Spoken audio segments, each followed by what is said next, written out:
remercie vraiment les amis, les collègues qui m'ont invité, Josiane et Marc-Éric, aussi l'université et les personnels, parce que au-delà d'un colloque, il y a tout un monde qui travaille dans le silence et donc il faut le remercier. C'est vraiment un accueil extraordinaire, mais aussi parce que être invité à réfléchir sur le bien-être n'a été pas facile. Et donc, je vous remercie pour m'avoir obligé à prendre au sérieux et à décortiquer un mot, un concept qui est utilisé, abusé, presque un mot vide parfois. Et en venant ici, je réfléchissais sur le fait que hier, dans ma boîte postale, j'avais reçu juste une recette pour le bien-être. Comment voyager dans les villes du sud de la Méditerranée pour vraiment des prix très bas, par des avions pris aux dernières minutes. Donc, la possibilité d'être bien accueilli dans le soleil de la Méditerranée, sans dire quelque chose que je tiens à anticiper tout de suite. Lorsqu'on voyage dans les compagnies économiques, on reçoit souvent des instructions pour la prévention de ce qu'on vient d'appeler les syndromes du touriste. Vous êtes tous et toutes bien informés, c'est-à-dire la possibilité de voyager à des prix économiques, mais en risquant une thrombose parce que les jambes sont pliées dans votre chaise. Alors je commence à dire ça parce qu'en parlant du bien-être, il faut aussi parler du masque que les mots jettent sur les problèmes. Parce qu'on appelle le syndrome du touriste quelque chose qu'on pourrait bien éviter en nous permettant d'avoir des chaises plus confortables. Mais compte tenu qu'il faut capitaliser l'espace, nous oblige à voyager de manière inconfortable, payant un prix moins cher et en inventant un syndrome qui n'existe pas. Parce que tout dépend de la possibilité d'être bien assis ou mal assis. Donc, voyez-vous comment les mots, et surtout les catégories médicales, nous jettent dans un labyrinthe de pièges linguistiques, sémantiques, qu'il faut se préparer à décortiquer lorsqu'on parle du bien-être. Et ce matin, j'étais en train de prendre le petit déjeuner et encore l'espace bien-être dans la télé française qui dit comment préparer des espaces de détente dans notre maison. De couples qui jouent aux cartes, au jeu de cartes, etc. C'est vraiment très intéressant. Donc, le bien-être, c'est devenu un mot répété de manière quotidienne, de manière presque obsédante. Et je voudrais commencer par là. Qu'est-ce qu'il y a derrière cette obsession du bien-être? Marc-Éric a rappelé avant que je suis anthropologue et aussi psychiatre, être un psychiatre, en tout cas quelqu'un qui s'occupe de la souffrance, donc familier avec les mots et la manière de dire la souffrance. Donc j'ai pris l'habitude de déshabiller les concepts, et sans quoi je ne peux pas faire mon ethnographie en Afrique, mon ethnographie avec les demandeurs d'asile et les immigrés en Italie. Donc, déshabiller les concepts. Il y a un livre que j'apprécie beaucoup, au-delà de Michael Jackson, que j'adore. Il est un des auteurs les plus prolifiques et les plus riches. Il y a un livre qui m'a aidé beaucoup pour préparer ce type d'intervention, qui est le livre de Gordon Matthews et Carolina Izquierdo sur le bien-être dans une perspective anthropologique. Il a quelques années, mais de la première page, il suggère, il aussi, que ces mots est devenu un peu et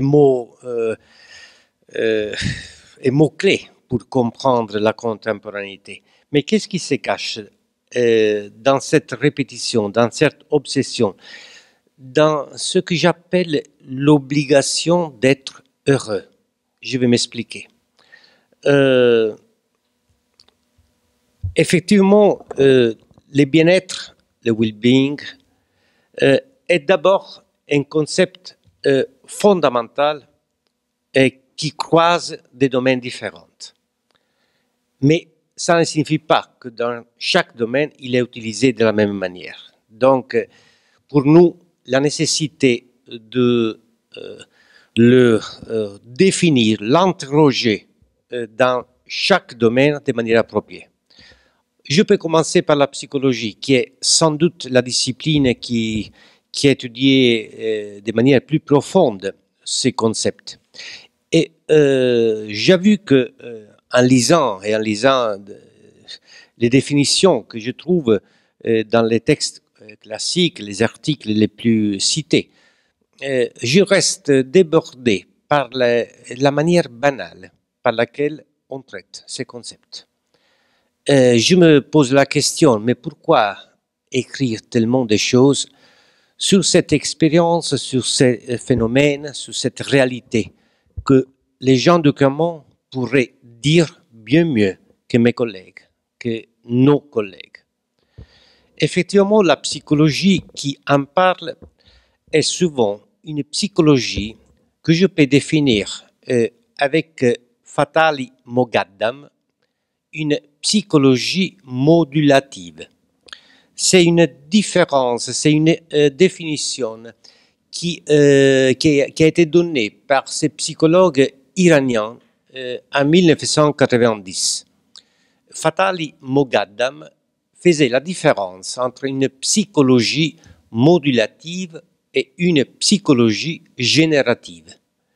La première se limite à réagir aux problèmes de la société, à classer les problèmes de la société, sans se préoccuper jamais de poser des questions et de transformer la réalité sociale, ce qui ferait plutôt le caractère essentiel de la psychologie générative. Alors je vous propose cette première division. La plupart des travaux s'occupant dans le domaine de la psychologie du bien-être peuvent être classés dans l'armoire de la psychologie modulative. Un ensemble de définitions, de formules qui disent essentiellement ce que tout le monde connaît, c'est-à-dire que comment on peut avoir le bien-être, comment on peut le construire, sans dire peut-être quelque chose d'autre. Je pense, j'espère, de ne pas toucher les sensibilités des présents, de mes collègues. Je pense aux travaux de Diener, de Su, Richard Lukács, Heidi Smith, de Shigeru Oishi, et d'autres encore. Il y a un travail de Wilson qui, en 1967, disait que depuis le monde grec, on n'a pas avancé dans la théorie du bien-être, dans la théorie sociale du bien-être. Donc, on est évidemment en retard. Mais Wilson ajoutait quelque chose encore, que les personnes qui ont les plus hauts niveaux d'aspiration, peut-être, ils sont les plus menacés d'avoir une difficulté à réaliser le bien-être. Donc, plus haut, plus grande, c'est votre désir, plus vous êtes au risque de n'avoir pas un niveau satisfaisant de bien-être. Et il faut s'arrêter un moment là-bas, parce que il me semblait une forme inversée du proverbe « tombe plus bas qui tombe de plus haut ». Qu'est-ce que ça signifie que quelqu'un qui a de très grandes aspirations risque d'être attente dans sa recherche du bien-être? Qui définit le niveau d'aspiration approprié? Qui définit la possibilité de comparer les niveaux d'aspiration? Qui définit une aspiration possible, une aspiration en désir impossible. On tombe évidemment dans un niveau moral qui n'est plus de l'ordre de l'objectivité ou de la science. C'est une catégorie morale, c'est plutôt le social, le politique, qui nous pousse à dire jusqu'à quand c'est possible désirer et à partir de quel moment on est menacé d'avoir trop désiré. Je dis ça parce que je vais reprendre cette ligne de réflexion dans la fin de mon exposé. Il y a encore un autre caractère à souligner. Il n'est pas seulement un concept pluridisciplinaire qu'il faut définir selon les différents domaines, mais il est aussi un concept qui oscille sans cesse entre la dimension subjective et les dimensions objectives. Et là, c'est encore un terrain de contradiction et de conflit énorme. Lorsque on se pose plutôt du côté du subjectif, on rentre décidément dans les terrains de la psychologie et donc on risque de perdre d'autres dimensions qui font, à mon avis, l'architecture du bien-être et du mal-être. Il y a là une quantité de pistes à suivre. Pour le moment, j'évite ce qui n'est pas extrêmement nécessaire, mais je veux dire que lorsqu'on parle de bien-être, nous trouvons immédiatement toute une quantité de concepts satellites. La félicité, la santé, et nous approchons de ce que j'appelle depuis quelque temps les concepts promesses. La santé pour toutes et tous, la lutte contre la pauvreté et bien sûr le bien-être. Des concepts promesses, des formules promesses qui nous poussent à imaginer un futur meilleur, un futur qui est mieux que le présent. Et nous éloigner d'un contre-discours, d'un bruit qui est un peu fatigant, qu'on aimerait ne pas écouter.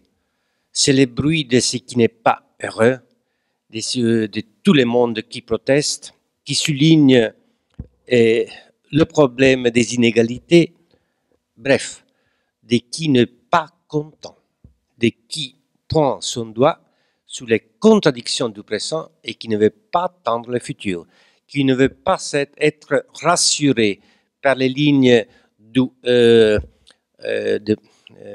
Growth Internal Product. En français, on dit les produits lourds, la mesure économique qui mesure la richesse des pays. Oui, les PIB, qui ne se laissent pas rassurer de ces lignes qui augmentent et qui font espérer dans une amélioration. Justement parce que il y a quelqu'un qui veut aujourd'hui être mieux, être bien, avoir son bien-être. Donc, je souligne de manière explicite la distance des discours sur le bien-être de l'expérience. Il faut en tenir compte. En tant qu'anthropologue, je ne peux pas éviter de considérer ceux de pôles et l'attention qui s'engendre. Il y a cette formule que j'avais évoquée avant, de l'obligation à être heureux aujourd'hui. Et je vous propose une comparaison un peu peut-être provocative sur la possibilité de tenir ensemble ces invitations, ces obligations à être heureux. Parce que l'obligation à être heureux n'est pas seulement du présent de notre société, mais c'est aussi d'autres contextes, d'autres discours. Alors, je peux commencer par le discours que je connais le mieux, c'est-à-dire le discours de la biomédecine et de la psychiatrie occidentale, qui ne tolère plus la possibilité d'être déprimé. Le travail de Alice Bullard, l'article From Vastation to Prozac Nation, publié dans la revue Transcultural Psychiatry, je pense 2002, c'est un travail très intéressant qui nous rappelle cette obligation d'être heureux que les industries pharmaceutiques, les savoirs psychiatriques ne cessent pas d'injecter dans l'imaginaire télévisuel, des médias, dans le discours quotidien. La polémique qui, il y a une année, 2 années, a enflammé les débats est bien connue. On voulait prescrire une durée exacte du deuil à partir duquel sa prolongation aurait poussé les médecins à prescrire des psychotropes. Donc, après 60 jours, il fallait commencer par des psychotropes si les personnes étaient trop tristes selon des présumés standards. Donc, l'obligation d'être heureux, ce n'est pas seulement un discours moral. C'est un discours qui s'enrichit d'une économie lourde, d'une dimension morale, idéologique, qui nous pousse, on le fera si on a le temps dans les débats, à reprendre un certain Foucault et un certain Ian Hacking qui a parlé souvent de la manière par laquelle les catégories diagnostiques modulent notre expérience, notre manière d'être au monde. Il y a sans doute les discours des églises pentecôtistes. Elles aussi poussent à être heureux et à effacer tout ce qu'il y a d'obscur de notre passé, jusqu'à l'oublier, à n'importe quel prix. On peut bien retrouver là-dedans une version masquée du capitalisme. Tout le monde, tous ceux qui travaillent sur les églises pentecôtistes connaissent bien la relation entre les mouvements économiques énormes dans le monde des églises pentecôtistes, leur idéologie de l'immédiat, du présent, de cet évangile qui donne la richesse, qui garantit la richesse.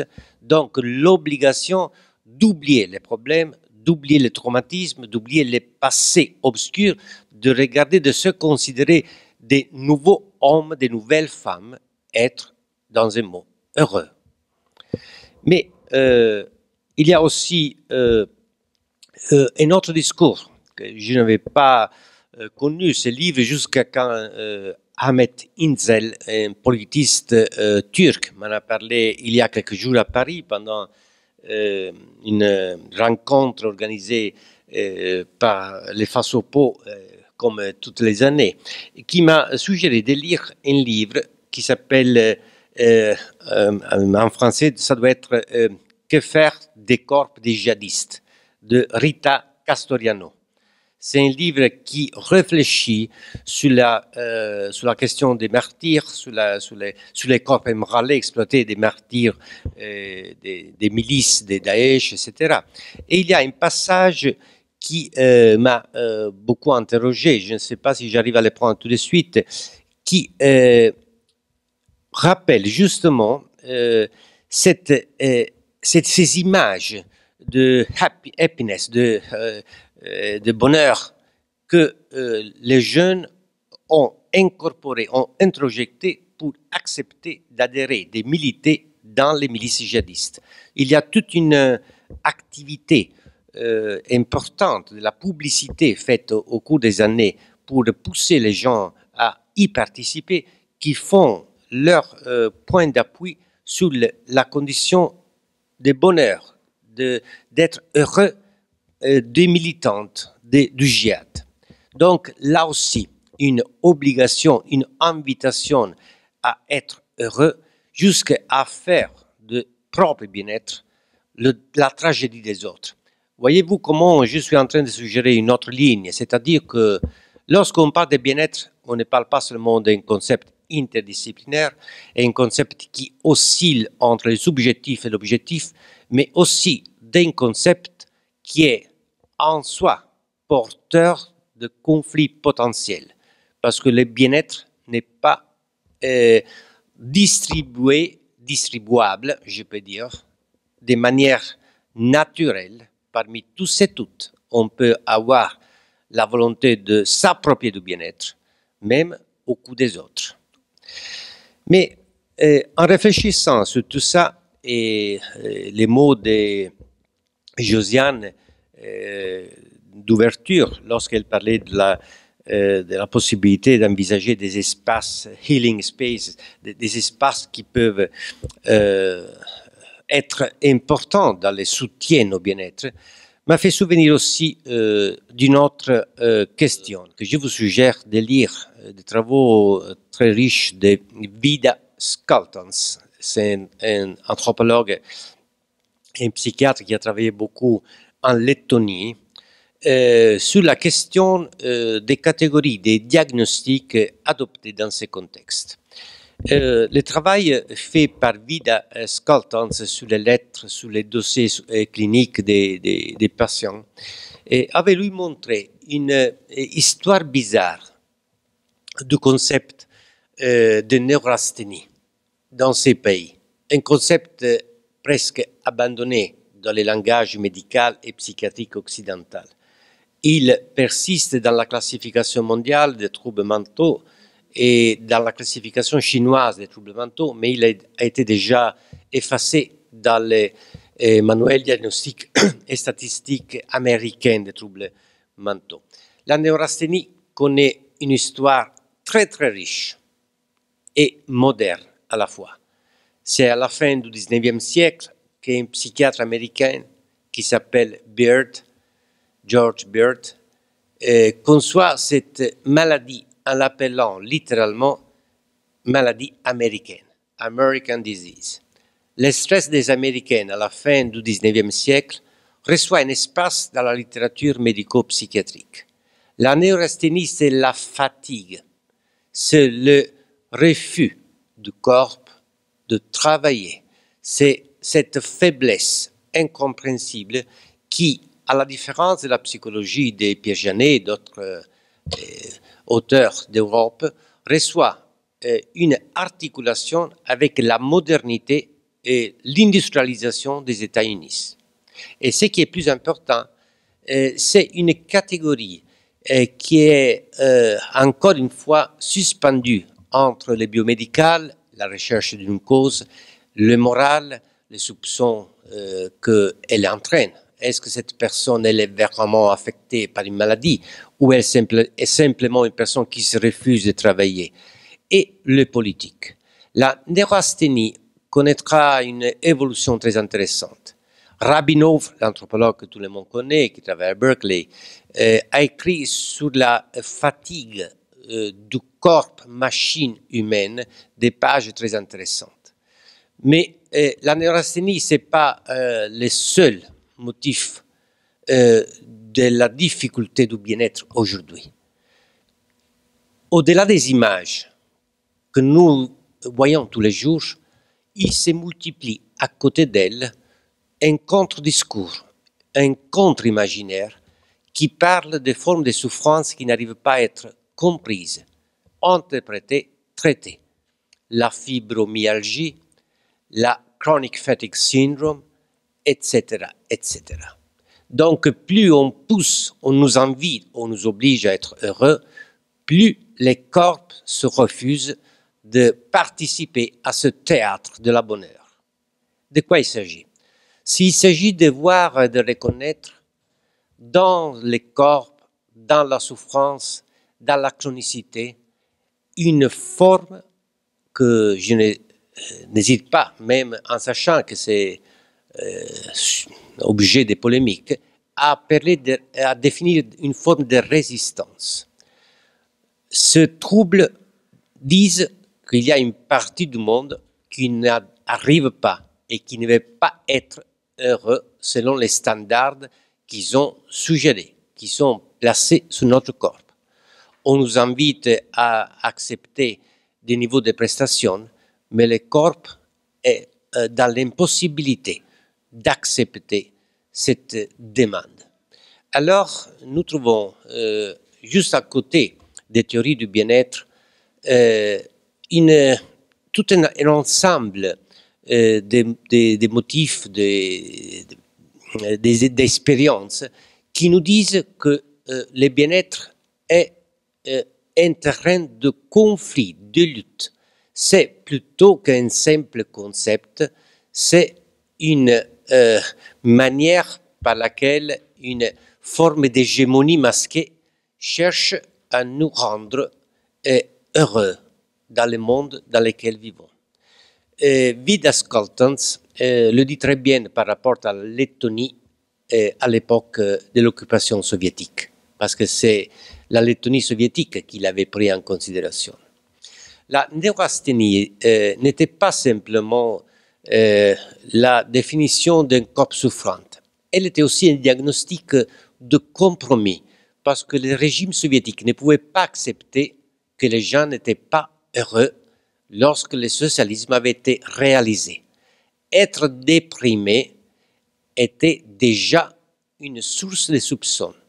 Donc, les médecins donnaient aux malades le diagnostic de neurasthénie pour le protéger par rapport à ce qu'il aurait été le risque d'être interné, pas dans un hôpital psychiatrique, mais dans un camp de concentration, en tant que considéré déprimé, opposante du régime politique. Voyez-vous comment la condition de n'être pas heureux est déjà en soi une critique implicite à l'ordre des choses, bien évident dans les cas de la Lettonie, mais aussi dans d'autres cas. Combien de temps j'ai encore? Je vais... Dites-moi les minutes dont je dispose. 10 minutes. Combien? 10 minutes. Parfait.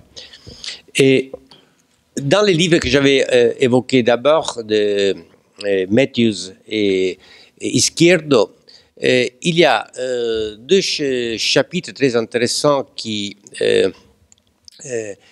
parlent d'une relation qu'il faut peut-être considérer dans notre débat, dans notre recherche sur le bien-être. La relation entre le bien-être et l'État. C'est une variable importante que certains auteurs, plus en particulier Steve Dermé et William Jankowiak, prennent en considération par rapport à l'Inde et à la Chine. Et les deux font émerger comment, dans leur ethnographie, les personnes expriment de manière explicite leur idée de bien-être, leur idée, leur désir de bien-être comme une forme d'autonomie par rapport à l'invadance de l'État, au contrôle étatique.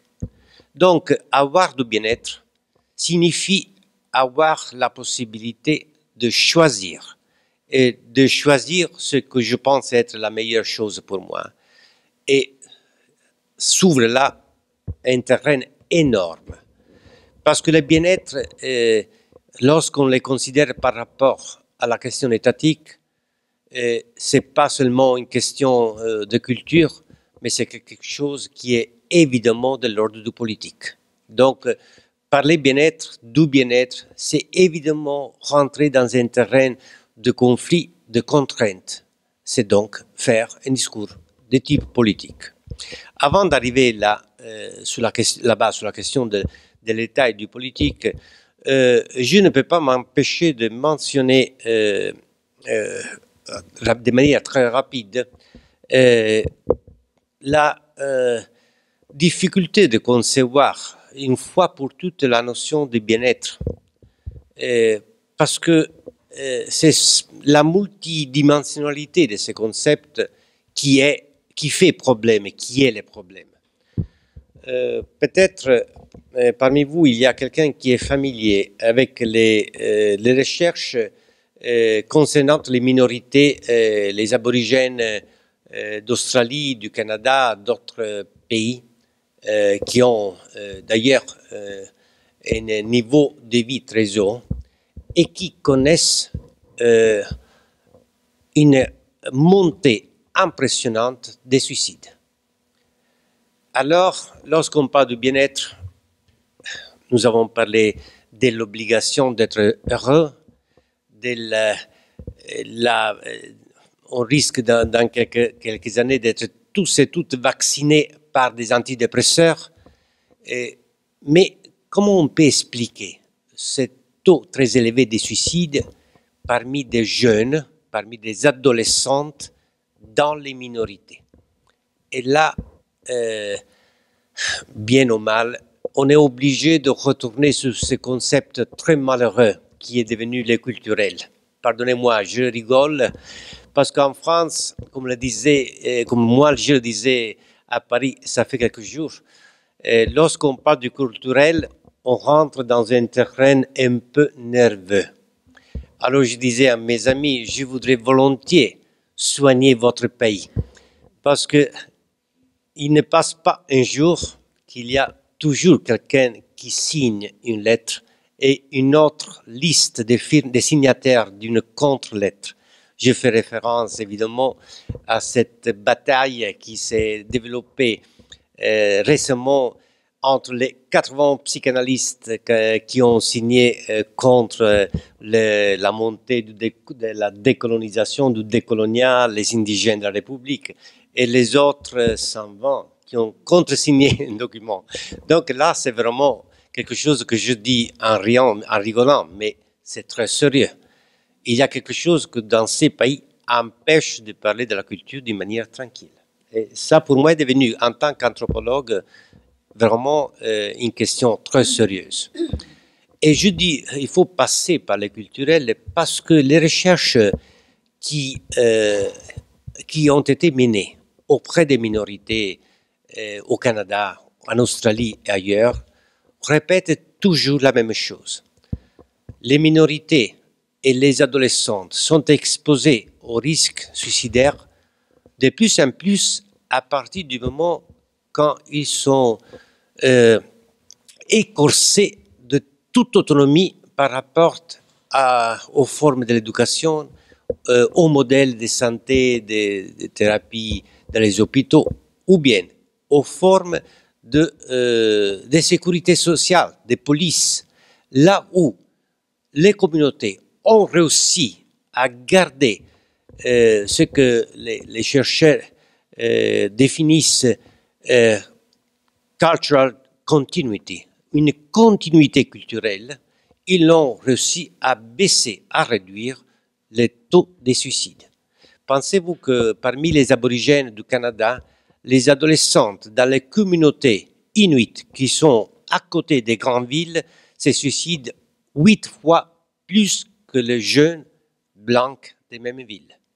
Mais si les communautés sont plus éloignées, c'est-à-dire là où elles ont réussi à garder une autonomie par rapport au système éducatif, au système sanitaire, etc., le taux de suicide se réduit de manière énorme. Voyez-vous que là aussi, à prendre au sérieux les recherches, on retrouve que le culturel n'a rien d'exotique. C'est le politique défini en d'autres manières. Et c'est ça un peu la manière par laquelle, quand je parle en ethnopsychiatre, je considère le culturel. Le culturel, c'est une forme de définir les rapports de force. Donc, nous sommes déjà dans un univers politique. J'ai quelques instants seulement, je vais conclure.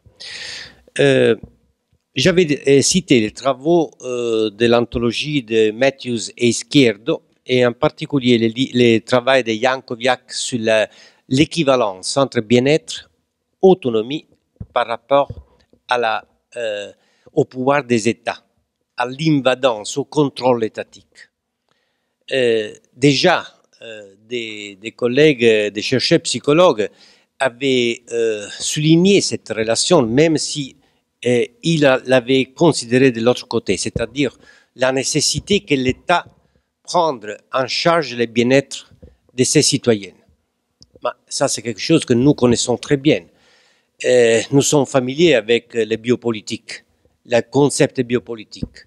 Le bien-être, ça va être une évolution plus subtile de la notion de biopolitique sur laquelle donc il faudra insister. Mais nous sommes en train de dire quelque chose qui interroge, qui questionne cette règle. Je ne suis pas satisfait de déléguer la totalité de mon bien-être à l'État. Surtout lorsque je dois admettre que l'État souvent contrôle, pénètre dans les espaces du privé, bouleverse ma vie et, dans beaucoup de cas, empêche toute autonomie. Alors, je fais uniquement des exemples et une référence qui est très chère à tout anthropologue italien. La première référence est évidemment à la situation des territoires occupés en Palestine. Il y a toute une littérature énorme, même médico-anthropologique, qui parle, par exemple, du niveau très haut de PTSD, de troubles post-traumatiques de stress, parmi les Palestiniens. Permettez-moi d'être un peu surpris, irrité par le fait que des psychiatres, des chercheurs très doués peuvent se contenter de diagnostiquer un taux élevé de PTSD dans la population palestinienne. Vous savez bien que le PTSD fait référence à un événement traumatique.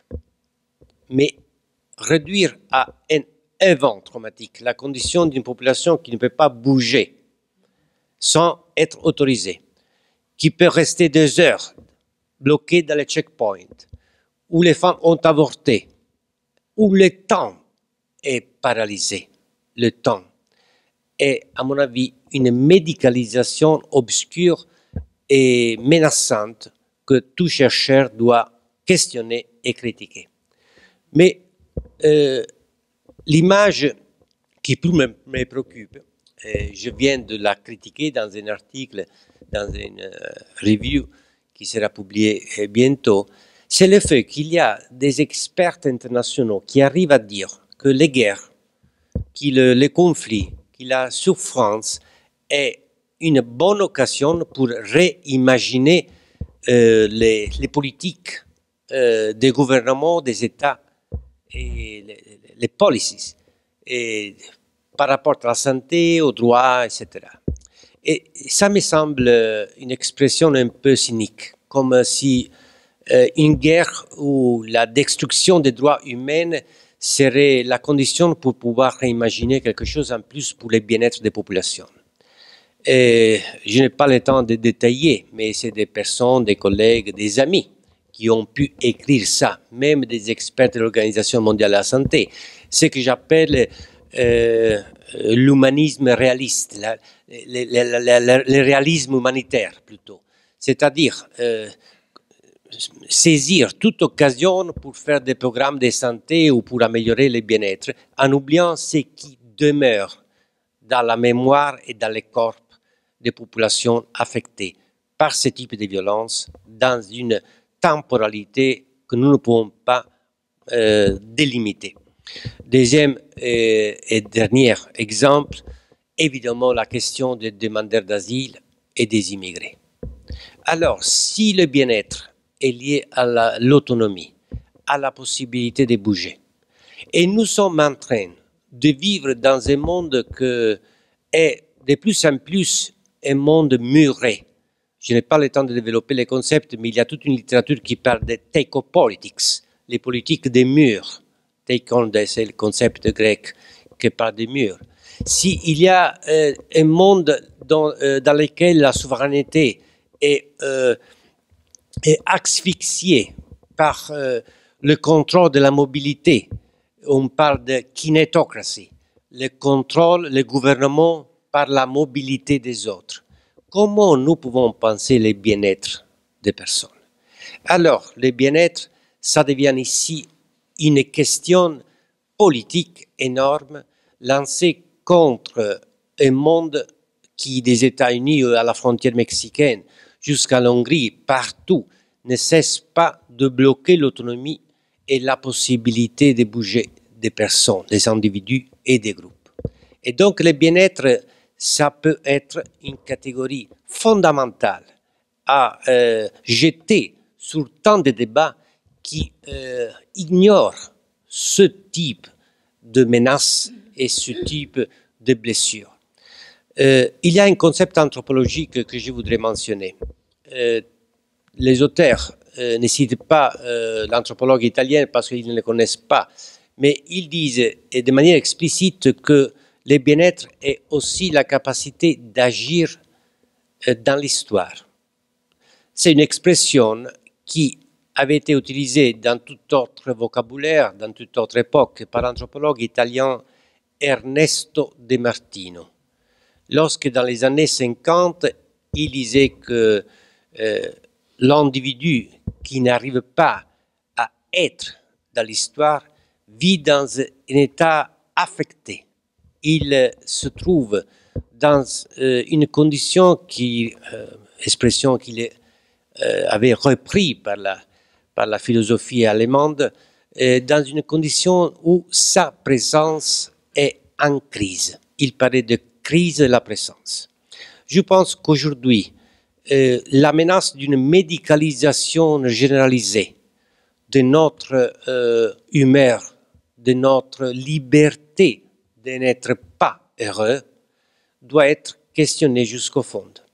Et si je dis ça, et je termine, c'est uniquement une question que les études littéraires depuis ont mise en évidence. Je fais référence seulement à un livre que je trouve, à un auteur que je trouve très utile pour mes enquêtes. Le travail de Anne Henlin Cheng, qui écrit sur Race and Melancholy. C'est un livre très important qui interprète, qui questionne certains personnages de la littérature contemporaine. Et en 2 mots, qu'est-ce qu'elle nous suggère? Il y a toute une continuité que je ne peux pas développer. Le deuil, la tristesse, la dépression, surtout la mélancolie. C'est une longue lignée avec des nuances et avec des différences que nous ne pouvons pas sous-estimer, mais qui nous disent une chose très importante. La mélancolie parle de quelque chose qu'on a perdu. It is a lost, quelque chose qui n'est pas plus présent. Mais avec ma mélancolie, moi, par ma mélancolie, je ne renonce pas à rappeler ce que j'ai perdu. Cette mélancolie raciale, elle la reprend pour dire que même là où nous imaginons que le conflit racial a été résolu, il y a quelque chose qui demeure et qui concerne les droits des personnes qui ont été blessées, qui ont perdu quelque chose, qui ne sera plus jamais de leur côté, à être là, à insister avec leur souffrance, leur mélancolie, pour nous obliger à nous souvenir de quelque chose. La mélancolie est sans cesse le droit de rappeler à tout le monde que quelque chose qui s'est passé n'est pas encore passé. Et donc, comme vous avez pu peut-être imaginer, mon discours sur le bien-être, c'est un discours autour du bien-être, dans les interstices du bien-être, pour porter à la lumière ce que le bien-être, parfois, risque de nous faire oublier. Merci beaucoup.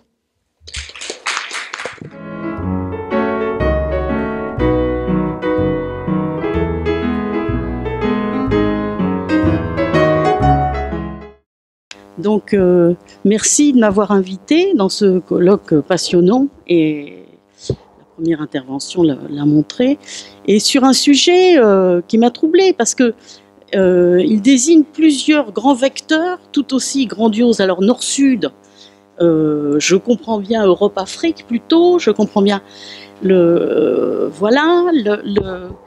bien-être, c'est oui, une espèce d'étrange nuage sémiologique avec plein de...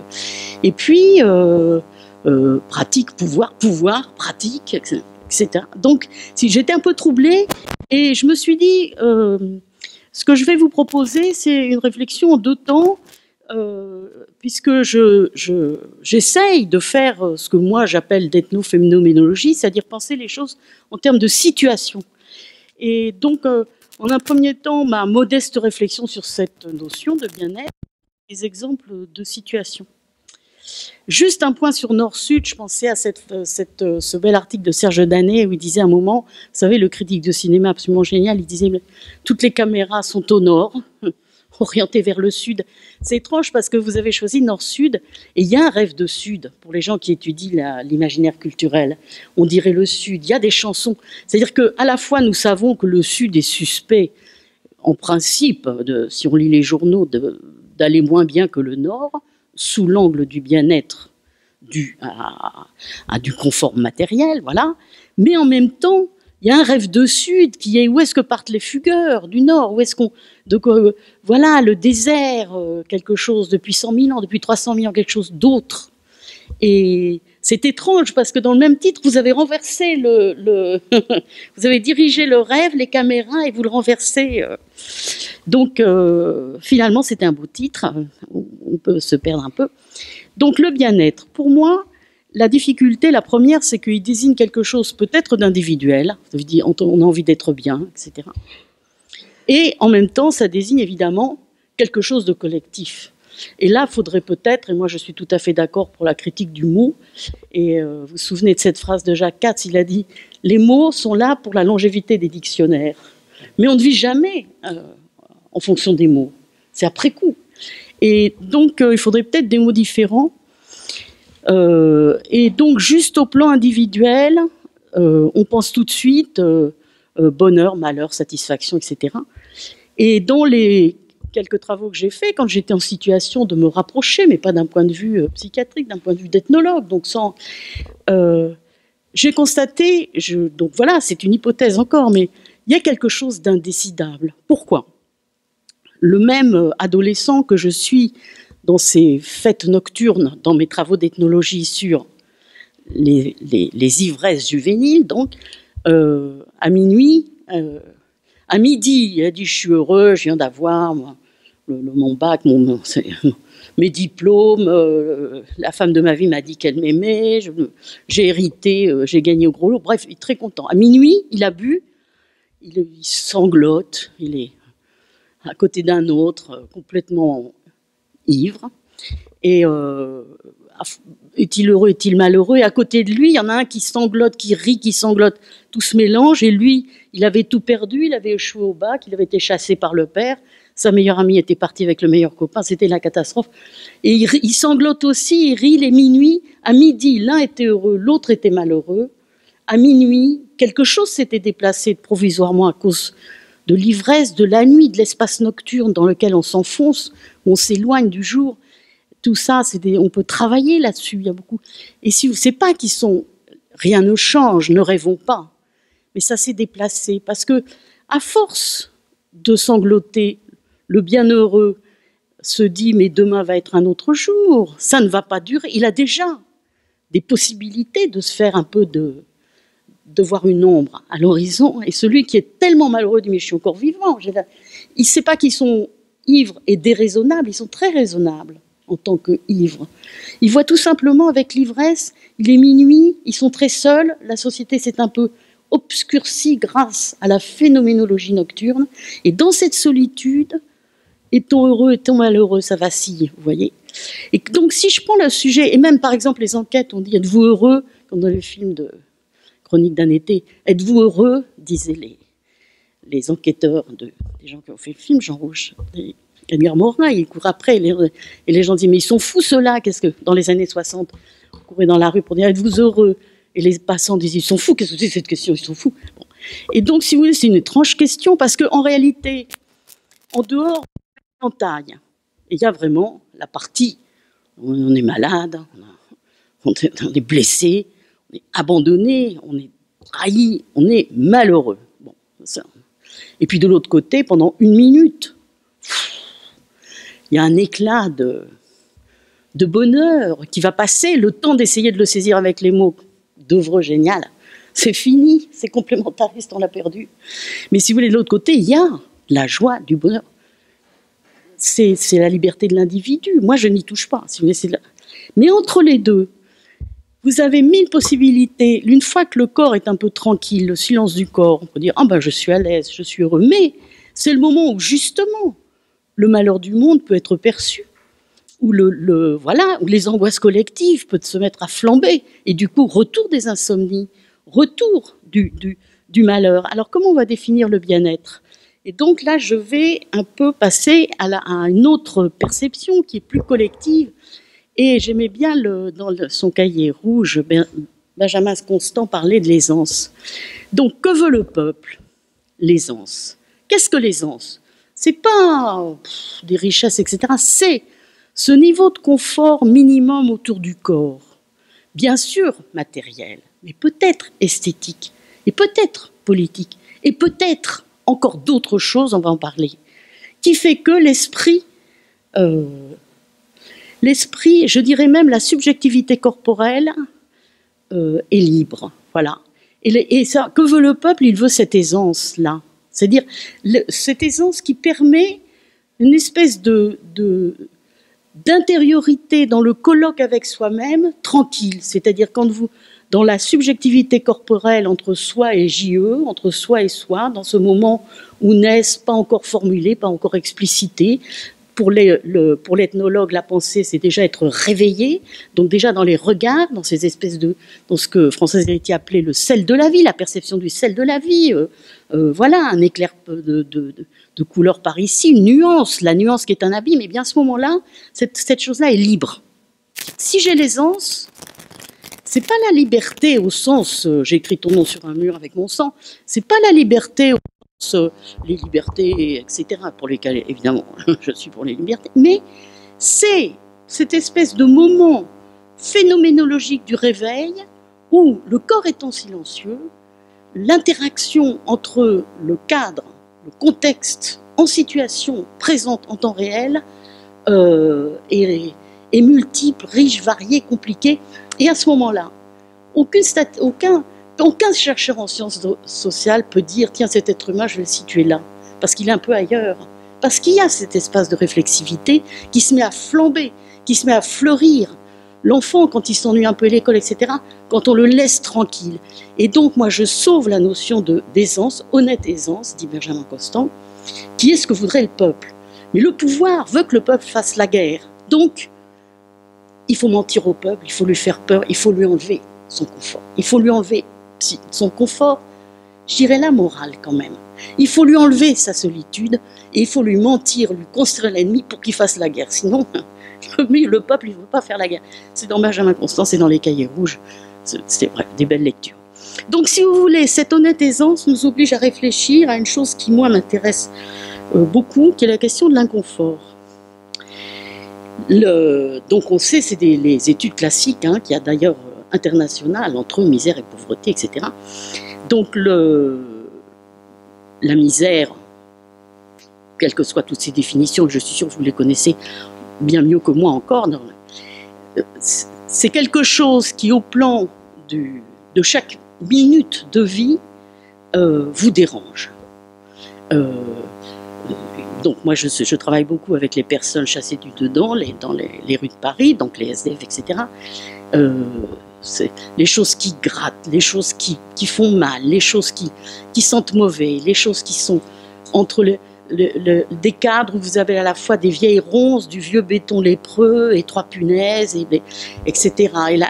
Et ça pue, et les choses ça dérange. Et la misère n'est pas forcément là où on la croit. On voit de loin un campement de Roms dans Paris sur la petite ceinture. De loin, on voit du plastique, des trucs, etc. Parce que qu'est-ce qu'il faut bosser pour faire des petites maisons avec rien?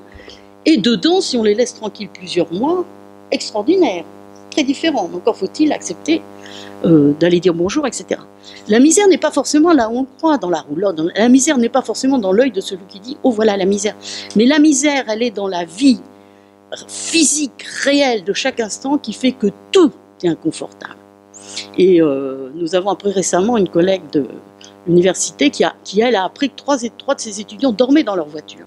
Parce que se loger dans Paris, de ces étudiants de son cours, enfin, ils ne sont pas nombreux, c'est une énorme statistique. Enfin, je n'ai pas fait de statistique.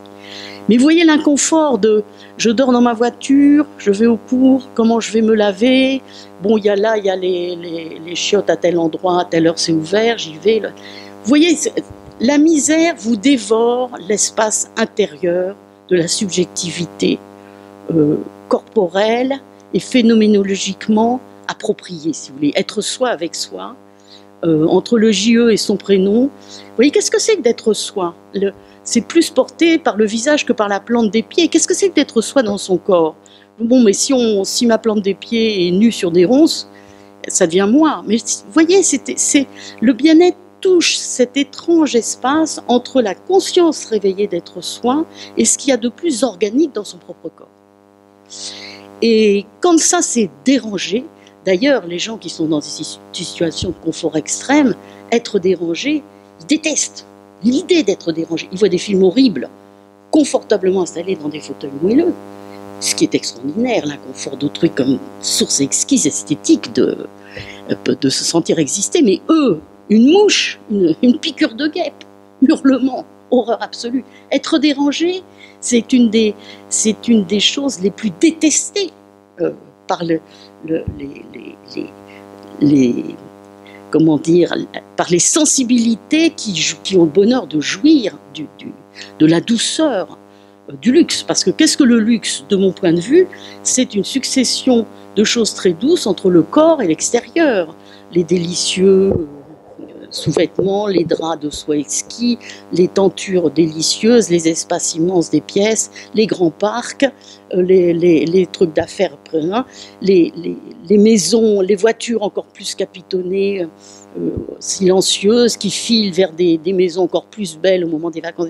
Et on avait des immenses écrans où on voit là toutes les horreurs du monde, mais le corps est toujours peinard. Vous voyez, c'est extraordinaire, la phénoménologie, l'histoire de la sensibilité au sens de Vigarello, de l'histoire du JE corporel, et pas seulement, et s'il est corporel, donc c'est toute la subjectivité qui est captée, qui est investie dans cette identité corporelle. Et la question du bien-être, de l'aisance, de l'inconfort touche ça. Et l'idée de l'inconfort, le même spectateur dans la salle de cinéma merveilleuse, et là on touche notre problématique, dans un fauteuil merveilleux avec de délicieux pop-corn, qui voit sur un écran technologiquement top, avec une sono en 3 dimensions admirable, et en 3D les choses arrivent, le spectacle d'une guerre atroce où sont torturés, etc., et qui sort, ou l'histoire, mieux, l'histoire de vie d'un SDF très difficile, très dur, très rare, et même il sanglote et tout ça, il sort, il voit le SDF à côté de lui, il s'en va en courant, saisi d'horreur. C'est-à-dire que la même histoire que nous voyons au cinéma, parce que nous la voyons dans des conditions d'extrême confort physique, nous ne savons pas à quel point, nous ne la verrons pas, nous la détesterons sur la place publique, à 5 mètres de nous, en temps réel. Et de ce point de vue, du point de vue du bien-être et du confort, je pense que tout ce qu'on voit sur image ne nous apprend rien. Il y a un proverbe robe qui dit « la misère apprend tout ». En ce sens, la mise en spectacle au cinéma, l'esthétique de la violence extrême ne nous apprend rien sur ce que c'est qu'être dérangé. Et votre sujet oblige à penser ça. Alors, je pourrais continuer, c'est un sujet parce qu'il y a cette question du sommeil, d'un espèce d'engrenage. Quand la journée est pénible, parce que tout est pénible, on habite loin, comme cette famille robe qui devait, pour emmener les enfants à l'école et la chance d'être scolarisés, passer par-dessus et traverser une espèce de tangentiel d'autoroute, avec des enfants petits, à chaque fois en regardant à droite, à gauche. Les situations de misère dans notre société contemporaine du Nord, soi-disant, au moins, on a un peu de confort dans les classes moyennes, et c'est vrai aussi, hein, les situations d'inconfort peuvent être grandioses et inimaginables, vues de près. Et bon, j'aurais 10 000 exemples, mais s'il y a des questions, parce que alors là, je vais... Donc je reviens, et je voudrais parler de 3 situations. La première, parce que bon, Nord-Sud, bon, des situations donc d'inconfort qui n'ont pas, qui ne sont pas prises en compte dans nos images collectives. Parce qu'il y a une chose qui m'intéresse beaucoup, c'est, en tant qu'ethnologue du présent, c'est l'espèce de culture d'image que nous avons tous, puisque depuis au moins la deuxième moitié du XXe siècle, Nous naissons, nous vivons, nous sommes entourés d'écrans, d'images, et je ne le juge pas. Je ne dis pas du tout que... Je le constate. Et donc, dans notre culture, me semble-t-il, il y a des choses qui sont surreprésentées, par exemple les commissariats de police dans les séries télévisées, les mauvais quartiers surreprésentés, des tas de trucs sont reçus. Le drogué surreprésenté, et puis il y a des choses qui passent totalement dans le non... Alors maintenant, le moins visibilité nous ennuie un peu, c'est trop répété, mais dans la non-perception collective. Et premier exemple, ce qui m'a mis sur la piste, c'est en lisant le génial Édouard Saïd, qui lui-même l'avait repris d'Adorno, et qui a fait tout un travail sur ce qu'il appelait le style tardif. Donc lui, ce qu'il appelle le style tardif, c'est, dans l'art, des créateurs qui, quand ils vieillissent, deviennent furieux. Alors vous avez dit ce devoir d'être heureux, et donc ce sur quoi, parce que j'ai fait un travail... un article récemment sur le verbe survivre, et donc je suis tombée là-dessus. Et une chose sur laquelle on n'a pas tellement décrit, et cette histoire du style tardif nous met sur la piste, c'est donc mourir furieux et irréconcilié. Quand quelqu'un vieillit, ce qui est une chance, ça veut dire qu'il n'est pas mort jeune. Il survit en général à des pertes, on ne peut plus dire. Donc est-ce qu'il est heureux, malheureux? La question, on ne va pas lui poser. À midi, il est heureux, à minuit, il sanglote. On ne va pas lui poser la question. Mais il survit à la perte de l'enfance, à la perte de l'amour, à la perte de la jeunesse, à la perte... Et en survivant, il s'approche de quelque chose qui devient sérieux, plausible, qui n'est plus cette imagination à 20 ans, au moment du saut à l'élastique. Ah, je risque ma vie, je suis un jeune héros et je frôle la mort, mais une mort qui est comme une espèce d'orgasme blanc, voilà. Par contre, quand quelqu'un vieillit, la mort, les proches sont morts, il y a eu des accidents, il y a eu des menaces de maladie, c'est sérieux. Ça devient plausible, c'est de plus en plus sérieux. C'est même une hypothèse crédible. Et à ce moment-là, tout change. Le même vieux, qu'est-ce que c'est vieillir, la vieillesse? C'est pas du tout, il marche à petits pas, oui, parce que chaque pas devient une espèce de surprise. Oh, ils sont gâtés, répètent la même chose. Oui, ah, pourquoi ils font pas, eux qui ont passé leur vie, pourquoi c'est pas eux qui vont sur les barricades pendant que les jeunes prendraient soin d'eux en disant n'attrape pas froid, pendant que les vieux qui n'ont plus rien à perdre vont faire les soifs sur les barricades, pourquoi les vieux fourneaux, vous connaissez cette BD. Bon, en fait non, ils font pas ça les vieux, ils font pas. Parce que la mort est là, toute proche, elle est vraie, et du coup ça produit un effet rétroactif de redéfinition de soi. Et la vieillesse qui est vue sous l'angle de la santé, vue sous l'angle pendant les congrès d'alcoolologie, est-ce qu'on permet, alors c'est exactement ce que vous avez dit, à l'EHPAD, est-ce qu'on leur donne un verre de vin? Alors les vieux, ils sont vieux, ils sont... non, parce que ça crée une addiction à 90 ans, je veux bien, c'est le moment de me donner un peu de shit et un peu d'alcool, excusez-moi, parce que, n'est-ce pas, s'ils sont addictés, on ne fait pas notre devoir. Vous voyez tous ces problèmes sanitaires, alors que la vieillesse, on survit, il y a les regrets, les remords, peut-être il y a dissatisfaction mais la mort arrive, qui est une chose quand même un peu, parce que non, on ne peut pas la penser, on ne peut pas la penser correctement, c'est-à-dire dire moi, mon corps, mes yeux, ma plante des pieds, comme les crânes qu'on retrouve, il y a mon crâne qui sera retrouvé dans 3000 ans, peut-être après les grandes glaciations, ou les grandes fournaises.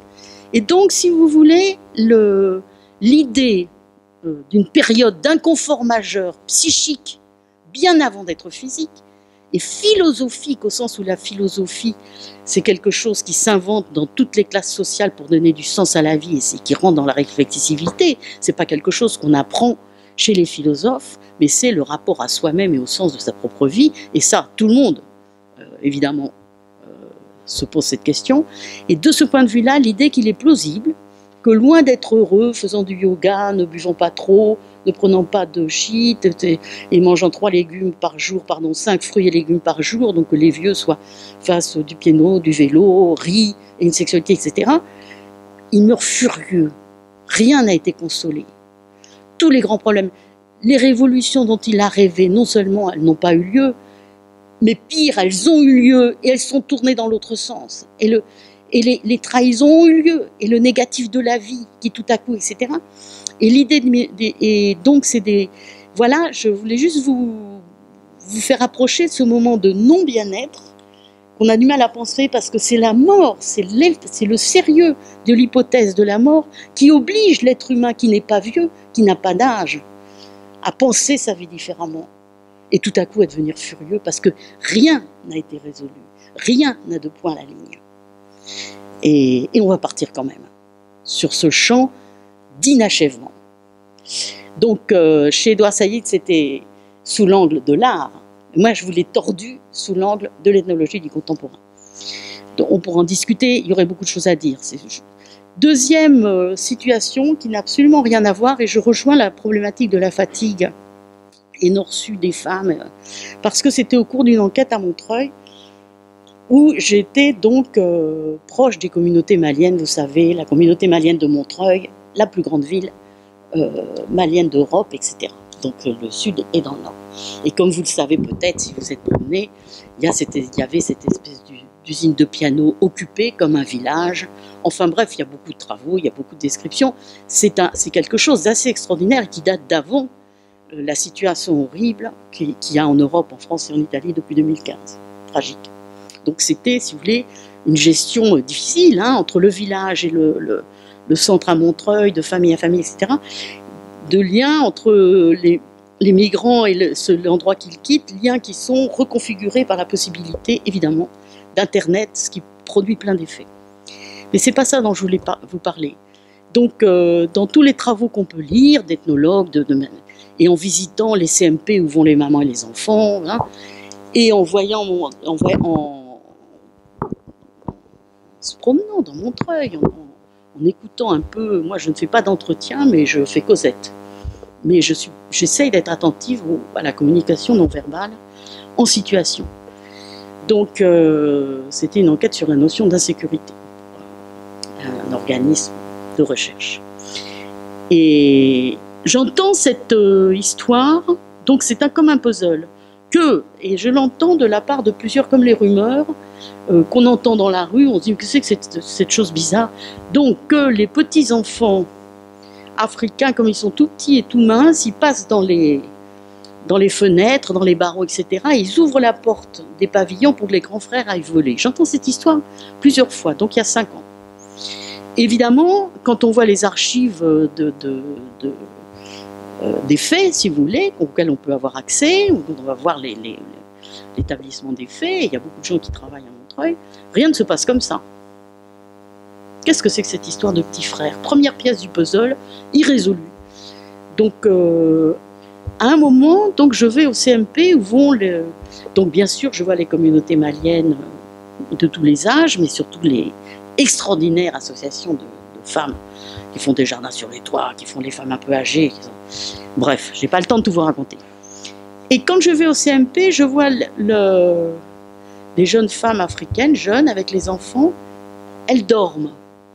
Or, tout le monde sait que si on va chez le médecin avec un enfant tout petit, au contraire, quand on a bien dormi la nuit, on ne dort pas parce qu'on a peur que l'enfant, on est anxieux, qu'est-ce qu'il a? On vient là parce qu'il a un problème de santé, donc déjà on ne dort pas, l'anxiété entraîne l'insomnie, le non-sommeil, et d'autre part, comme on a dormi normalement, eh bien, on est extrêmement réveillé chez le médecin parce que la situation d'être chez le médecin est une situation qui oblige à l'éveil. Vous savez, l'anxiété, c'est cette phrase de Samuel Johnson, rappelée par Pierre Asner, c'est à la veille d'être pendu qu'on fait preuve d'une remarquable concentration d'esprit. Mais dans la vie, c'est toujours un peu comme ça. Quand vous avez une grosse anxiété, vous êtes en état d'éveil et de vigilance accentuée.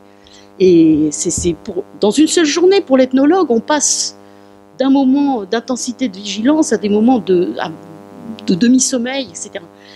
Et je les vois dormir et je demande aux dames qui travaillent, aux infirmières, aux éducatrices, mais je me dis où elles s'endorment toujours. Et les enfants, si elles s'endorment, c'est qu'elles sont en sécurité là. Si elles s'endorment, c'est qu'elles sont vraiment très fatiguées, mais très fatiguées. Et là commence un travail. Et du coup, toute une hypothèse, là je ne vais pas vous reprendre le travail, sur la fatigue des femmes à bas bruit. Donc ces femmes, ces jeunes femmes qui souvent sont mariées dans la communauté malienne, il faut bien dire qu'il y a un pouvoir des aînés sur les jeunes, et surtout des matrones sur les jeunes filles, qui n'est pas du tout démocratique. Pas du tout démocratique. Et donc souvent elles sont mariées, donc on peut faire l'ethnologie, on peut revenir là-dessus, c'est peut-être mes préjugés, etc. Mais enfin bon, quand on voit comment sont traitées donc ces jeunes femmes qui sont mariées, et le premier enfant, et c'est vrai aussi pour les classes populaires très pauvres françaises du nord de la France, le premier enfant pour une fille, pour une petite fille, une jeune fille très jeune qui n'a pas d'autre surface sociale, pas d'études, pas de moyens, pas de réseau, pas de connaissances, pas de... L'enfant, c'est comme, je ne sais pas, un prix Nobel social. C'est une transformation que l'homme n'imagine pas. C'est quelque chose que, c'est vrai en Guyane française, c'est vrai dans le nord de la France, 2 aires où j'ai travaillé, et c'est vrai aussi là. Donc le premier enfant, lui, et si c'est un fils, et le père est vaguement content. Si c'est une fille, on commence. Le deuxième, alors, pas de contraception, jamais on m'a répondu à ma question, est-ce qu'il y a ou non excision, ce qui serait très important. Mais ce n'était pas mon enquête, mais là quand même c'était aussi quand même le problème, parce que ça veut dire que s'il y a, il n'y a aucun plaisir sexuel féminin, et le 3e et le 4e enfant qui n'a pas été désiré, c'est pas compliqué, la jeune maman, très isolée, puisque l'homme ne s'occupe pas du tout d'elle, c'est ses affaires, censée être heureuse puisqu'elle est mariée et des enfants, c'est censé être le bonheur de la femme, le mariage et les enfants, à la fois dans sa culture traditionnelle, pas d'existence féminine sans le mariage et les enfants, surtout le fils, et aussi dans cette société, si vous regardez les séries, le célibat est toujours perçu comme un moment d'atroce malheur, de pauvre misère des femmes, etc. Et enfin, le bonheur, c'est quand même le mariage et les enfants, plus, grâce au féminisme, la grègue, être maigre comme un clou, courir des kilomètres, faire bien à manger, grimper dans la société, être brillant, etc. Donc maintenant, la barque est lourde, mais il y a toujours ça. Et donc, si vous voulez, elles sont censées être heureuses, elles aussi, elles le savent. Ah, t'es bien contente maintenant. Bon. Et en fait, solitude d'abord, parce qu'elle angoisse majeure, donc on parle bien de milieux très précaires, parce qu'elle est mariée avec enfant, elle a un petit logement. Et parce qu'elle a un petit logement, elle est seule dans son petit logement. Et quand il y a anxiété du lendemain, il y a insomnie. Mais déjà, la grossesse, fin de grossesse, insomnie. Naissance du bébé et tout ce qui se passe après. Insomnie, angoisse, le petit corps du bébé, est-ce qu'il a bien mangé? On dort un peu, il hurle, etc. Et avec le temps, au bout de quelques années, il y a ce que j'ai appelé une ivresse à bas bruit. Il y a être ivre de fatigue, on ne le sait pas, mais c'est un psychotrope. L'alcoolisme des hommes est très visible, et ça les change dans plusieurs directions, certaines calamiteuses. Mais la fatigue à bas bruit des femmes, celle des hommes aussi, mais dans cette situation, celle-là, je vous propose l'hypothèse, j'en fais pas plausible, les change aussi, et elles se trouvent en situation, enfin elles dorment un peu, parce que la question de l'insomnie, elle est centrale dans l'absence de bien-être. Centrale. Parce que l'insomnie, ça touche tout. Ça touche la pensée, la clairvoyance, le rapport de soi à soi, et ça fait flamber les anxiétés, les paniques, qui sont justifiées. Et donc, elle ne s'en rend pas compte, et à un moment, le bébé va pleurer, et elle va le tabasser, et après, elle va pleurer. Qu'est-ce que j'ai fait? Et elle l'a tabassé, et après, elle pleure. Et parce que, ivre de fatigue, c'est un psychotrope, elle n'est plus elle-même. Quand elle est dans l'institution, où il n'y aura pas trop de problèmes, et ben elle s'écroule, elle dort. Et vous voyez cette hypothèse, vous dites bien-être, etc. Comment cette problématique de la fatigue, bon maintenant je sais, Georges Vigarello va faire un livre sur la fatigue, c'est formidable, un gros bouquin, Histoire de la fatigue. Mais vous voyez, cette fatigue n'était pas perçue dans les lieux de soignants sociaux officiels, pourtant formidable, franchement, où il y a une attention, etc., parce que cette fatigue n'était pas perçue par elle-même. Alors vous voyez, après le sociologue arrive, est-ce que vous êtes content, est-ce que vous êtes... Oh oui, j'ai mon appartement, donc il faut dire merci, merci à la société qui m'accueille, qui me donne un appartement, qui me donne une petite aide, le logement, et après avec un enfant. Obligée de dire merci, donc tout va bien, elle-même, elle interprète ivre de fatigue comme je suis une nouille, je suis une nulle, je suis une mauvaise mère, je suis, etc., parce que personne n'a dit, mais t'es ivre de fatigue. Et puis sur quelques années, c'est pas 3 jours où on va dormir. C'est un changement de vie qu'il faut. Et donc je me suis dit, il faudrait cibler un moment, on réfléchit, qui sont les femmes fatiguées, où sont-elles, comment elles dorment, uniquement là-dessus, pendant 3 mois, dans la communauté malienne, des jeunes épouses, parce qu'après quand elles vieillissent, alors beaucoup de choses changent, mais ce serait une autre histoire. Deuxième exemple, mais vous me dites si je suis trop longue.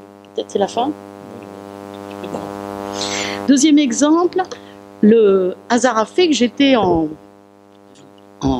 lien avec...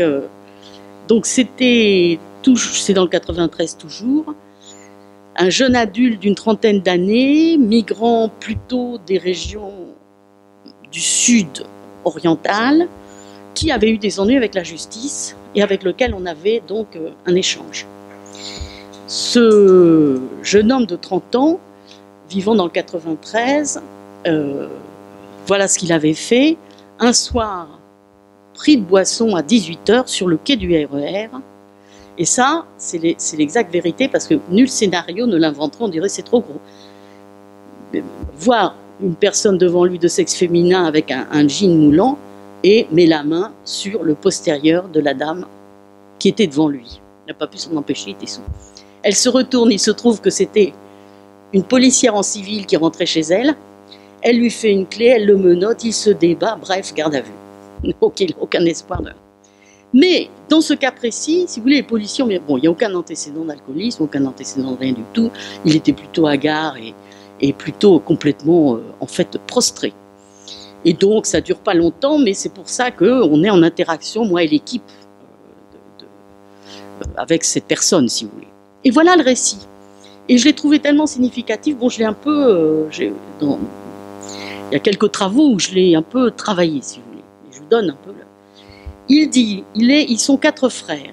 Ils sont dans une famille, les parents sont migrants, modestes, mais, entre guillemets, relativement aisés au sens où un intérieur, un espace privé où il y a la télé, le frigo, c'est les 2 objets quand on sort de la misère, mais même dans les caravanes, télé, frigo, 2 objets fondamentaux.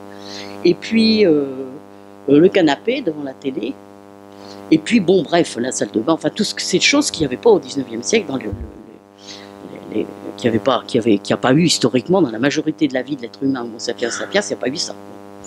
Donc ces choses-là, elles y sont, mais les parents, les 3 frères ont trouvé du boulot, et ses parents lui disent, tu ne trouves pas de travail, tu manges à nos frais, tu es une merde, cette phrase funèbre. Et lui dit, je suis une merde. Et personne ne pense à dire, vous savez, dans la région où vous êtes, avec la couleur de peau que vous êtes dans la frange où il y a beaucoup de chômage. Déjà ça. Mais personne ne pense à dire ça, ni lui non plus. C'est « je suis une merde ». Donc, il est comme... Et en fait, on voit que nous, on parle de l'adolescence vue de loin. Les adultes parlent de l'adolescence. Je pense qu'il y a 2 fronts. Il y a un premier front de l'adolescence à la sortie de l'enfance, où les jeunes se mettent en danger dans les fêtes, les conduites festives, les nuits fauves, ça c'est bien connu d'une certaine façon, imaginairement, je ne dis pas scientifiquement, mais...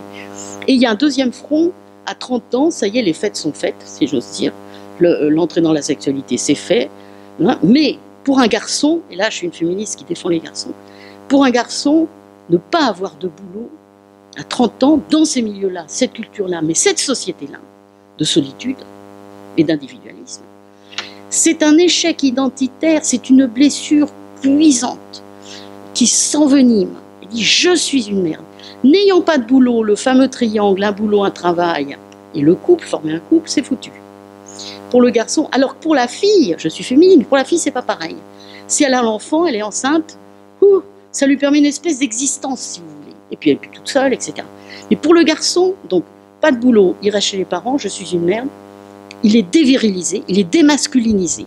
Je suis contre la culture de la virilité, mais je suis pour la belle masculinité. Il est démasculinisé au sens d'être un pilier, au sens de nourrir, qu'on puisse compter sur lui, l'homme, quoi. Et il est, pas au sens, ne me mettez pas dans les trucs, j'accepte tout à fait les queers, les LGBT, mais je trouve la belle masculinité, c'est une belle création, je ne suis pas du tout... Et la virilité, c'est autre chose, on peut en parler. Donc il est démasculinisé parce qu'être un homme, c'est quelque chose qui compte. Et il est une espèce de verticalité qu'a aussi le clochard qui dit il n'a plus rien, mais ça il l'a. Il est sous la lune, c'est un homme, c'est lui. Et c'est impossible qu'il trouve un logement. Et donc c'est le boulot la clé.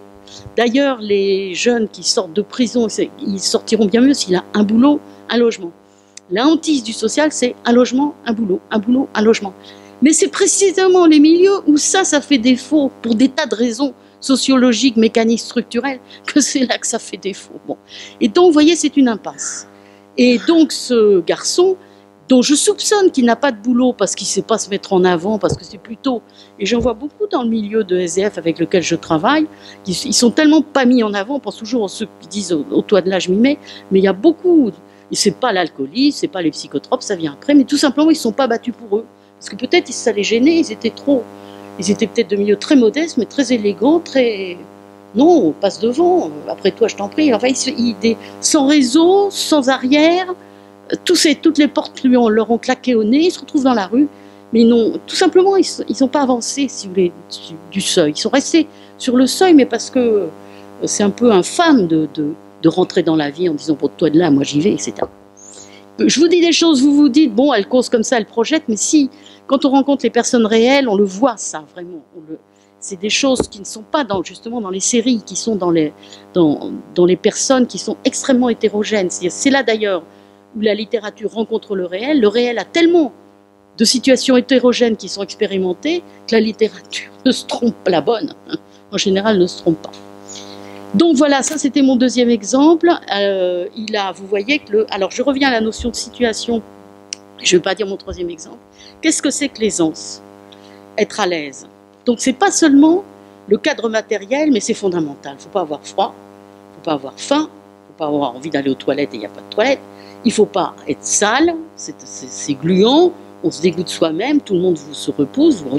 Il ne faut pas se trouver dans la haine de soi parce que on a un handicap terrible. Il faut pas, si vous voulez, il faut vraiment une base qui fait que le corps est silencieux et que habiter sa propre présence est quelque chose de paisible. Comme on reste dans la salle arrière de soi-même où personne ne rentre si facilement, c'est seulement si on tombe un peu amoureux ou si les choses sont intéressantes. Alors là, on ouvre la petite porte, mais on a son compte à soi, on est tranquille derrière, au fond, personne. Et ça, une humiliation peut vous bouffer ça. Mais voilà, il y a une espèce de paix, de distance au social que le bien-être produit. C'est pour ça qu'on peut avoir accès au malheur de gens qui ne sont pas soi-même, parce qu'on n'a pas cette impatience, est taraudé par ce mal au ventre de la faim qui est la pire des souffrances, etc. Et dans cette situation d'être à l'aise, qu'est-ce qui se passe? Il y a le cadre, l'esthétique du cadre. Si vous êtes dans un lieu, je ne sais pas, une banlieue de Berlin-Est dans les années 50, tiens, en plein hiver, ça c'est très marrant. Vous avez des contextes esthétiques, architecturaux et d'atmosphère qui sont d'une dureté, et c'est très politique, d'une dureté inimaginable. Bon, mais il faut survivre là-dedans. Et bon, ce béton, on finit par lui trouver, on le gribouille, on fait quelque chose. Mais ça fabrique bien-être, mal-être, ça rentre dans le jeu, ce qui entoure votre corps. Et après, il y a toutes les strates. Dans bien-être, mal-être, il y a aussi ce que nous on appelle la question d'atmosphère. Il y a un numéro de communication sur cette notion qu'on vole à la littérature pour la rendre plus objective, autant que faire se peut. Il y a aussi quelque chose qui pèse en situation, donc la laideur ou la beauté du lieu, mais même s'il y a la beauté du lieu, un petit village en Espagne, magnifique, etc., mais c'est le proverbe espagnol, petit village, grand enfer, ça ne suffit pas. Donc, si vous voulez, mais ça rentre, c'est la notion d'atmosphère, tout est stratifié, chaque niveau de sémiologie est ténu, non-verbal, implicite, mais traverse tout, et ce qui est dominant, c'est bien sûr le politique au sens de la qualité des rapports entre les corps. Et c'est là que la cascade des mépris, des hiérarchies, des méfiances, ou l'inverse de la civilité, de la correction, à situation économique égale, change tout. C'est ainsi que le malaise, être mal, on a beau avoir le confort matériel physique, un environnement esthétique magnifique, mais dès qu'on est dans l'espace public, un regard sur soi comme une femme dans un très beau village italien du sud, autour de la Méditerranée, et elle n'a ni faim, ni soif, ni mal, ni rien, etc. Mais dès qu'elle sort, tout le village pense qu'elle est comme ci, comme ça, et ça a une force. Le stigmate non-verbal a une force de négativité qui peut la faire vaciller, tomber, même physiquement, tellement c'est fort. Et donc, le bien-être se nourrit aussi de la qualité du lien social autour du corps humain. Donc c'est entièrement, et on ne peut pas dire le bien-être est matériel, c'est bien manger, etc. Et puis occupez-vous. Non, tout ça va ensemble. Parce que si elle est l'objet de cette chose qui va la faire basculer dans un mal-être psychique radical et d'horreur de soi-même, etc., elle ne dormira plus, elle ne mangera plus, elle sera dans un autre circuit.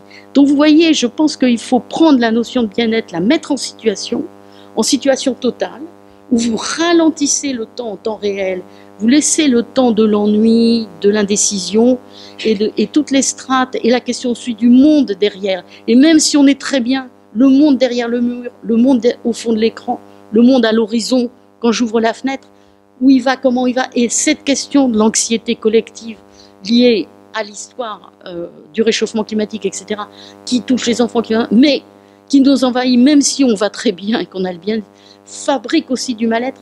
Donc vous voyez, c'est une notion stratifiée où la séparation entre matériel, physique et mental est déjà une erreur, où tout est ensemble, tissé, cuit ensemble, je dirais, dans un fond de soupe. Et dans cette espèce de situation où tout est cuit ensemble, on est bien ou mal. Mais rentre dans être bien ou mal, et là, moi, je redonne toute sa force à cette idée d'être bien ou mal, parce qu'être bien, c'est avoir la liberté d'être loin du social, d'être entre soi et le monde, et d'éprouver ce que Françoise Héritier appelait le sel de la vie, livre délicieux, qui désigne très bien ce que je veux dire. Et être mal, c'est être privé de cette liberté intérieure. Et remarquez que quand une institution veut dévorer l'espace intérieur du sujet, qu'est-ce qu'on lui dit dans une usine? Va plus vite, parce que qu'est-ce qui se passe à Auschwitz? Courez, toujours courir, aller vite. Quand on vous donne l'ordre, on baisse les yeux, va plus vite, fais ceci, fais cela, on vous dévore l'espace intime de tranquillité, de bien-être intérieur.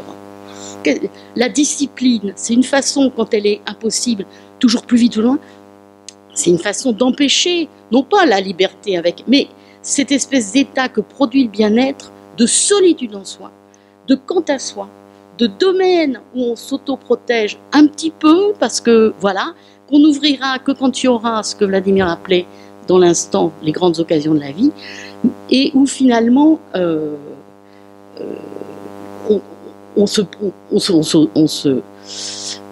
j'arrive pas à trouver le mot entre liberté et jouir de quelque chose, mais une jouissance tranquille, je ne sais pas, jouir d'un beau paysage, c'est-à-dire oui, la subjectivité apaisée, au moins un peu, et voilà, et ça donc c'est pas quelque chose qui est seulement on peut résumer en 2 minutes, et je m'arrête parce que je vois que le temps passe. Merci. On arrête.